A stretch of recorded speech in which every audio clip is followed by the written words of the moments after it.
শীতকাল শীতকাল মানেই কিন্তু আমাদের মতন ভ্রমণপ্রিয় বাঙালিদের বেড়াতে যাওয়ার সময়। হ্যাঁ, ঠিকই ধরেছো। আজও আমরা বেরিয়ে পড়ছি। এই যে গাড়ি রেডি আছে, রানাঘাট থেকে ফার্স্টে আমরা চলে যাব যোধপুর। প্রায় 2000 কিলোমিটার বাই রোড ট্রাভেলস করব। 3:20 বেরিয়েছি, এখন ভোর 5টা। বাইরের টেম্পারেচার কিন্তু 16 ডিগ্রি, আর আমাদের উত্তেজনার টেম্পারেচার সেটা বলা যাবে না কতটা। আর এই ঠান্ডা সকালে চায়ের সঙ্গে কিন্তু দিনটা শুরু হচ্ছে।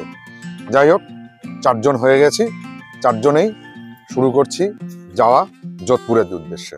সকালবেলায় চা ব্রেক, টি ব্রেক কমপ্লিট হয়ে গেছে আমাদের। টি ব্রেক করার পরে এবার ব্রেকফাস্টে চলে এসেছি।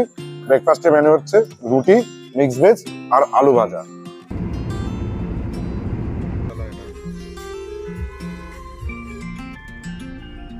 ঘরের ব্যালকনিতে দাঁড়িয়ে যদি মেহেরগড় ফোর্টের বিউটি দেখতে হয়, তাহলে 1919 কিলোমিটার আর 35 ঘন্টার যে জার্নি, এই একটা স্ট্রেনিয়াস জার্নির যে ক্লান্তি এক নিমিষেই পালিয়ে যায়। হ্যাঁ, কোথায় এসেছি? রানাঘাট থেকে বেরিয়ে চলে এসেছি যোধপুরে।